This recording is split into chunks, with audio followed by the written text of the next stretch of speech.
મારું નામ સની ત્રિવેદી છે. હું બરોડા રહું છું. મેં ઓમ રેકી ફાઉન્ડેશનમાંથી વિજય સર જોડેથી રેકી શીખી છે. હવે રેકી શીખતા પહેલાં સૌથી મોટા મારો પ્રશ્ન હતો કે રેકીને મારે ડેલી રૂટિનમાં કઈ રીતે કરવી અને એના માટેનો સમય કઈ રીતે કાઢવો.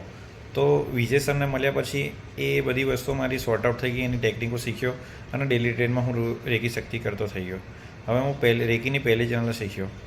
હવે પહેલી ચેનલ શીખ્યા પછીની અનુભૂતિમાં કહું તો હું મારી બોડીનું જાતે હિલિંગ કરતો થઈ ગયો. એટલે મારા બોડીમાં મને જે બી જગ્યાએ પાર્ટ પર મારે પ્રોબ્લેમ હોય એ જગ્યાએ હું હિલિંગ આપું અને મને એનું સોલ્યુશન મળી જાય, એને મારો પ્રોબ્લેમ સોર્ટ આઉટ થઈ જાય. પછી બીજી ચેનલ શીખવાની શરૂઆત થઈ.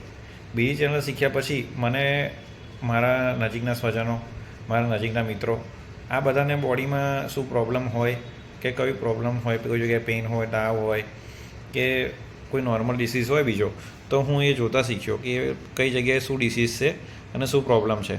અને દૂરથી હું એ લોકોને હિલિંગ આપતા શીખ્યો કે હું દૂરથી હિલિંગ આપું એમને અને એમનો પ્રોબ્લેમ સોર્ટ આઉટ થઈ જાય. પછી થર્ડ ચેનલ શીખવાની શરૂઆત થઈ. પછી થર્ડ ચેનલ શીખ્યા પછી મને કોઈ બી વ્યક્તિને હું જોઉં તો તેને શું ડિસીઝ છે, તેને શું પ્રોબ્લેમ છે બીજા જીવનમાં, રૂટીન લાઈફમાં, એ બધી વસ્તુઓ મને દેખાવાની શરૂઆત થઈ. પછી એ વ્યક્તિ શું કરશે તો એનો એ પ્રોબ્લેમ સોર્ટ આઉટ થશે, એ બધી વસ્તુઓ બી મને દેખાવાની શરૂઆત થઈ. હવે મેં મારા જીવનમાં આ બધી વસ્તુઓ કોઈ દિવસ વિચારી નથી કે આ બધી વસ્તુઓ મને આટલી સરળતાથી પ્રાપ્ત થશે. કારણ કે પહેલો મારો મોટો પ્રશ્ન તો ડેલી રૂટીનમાં મારે રેકી કરવી કઈ રીતે.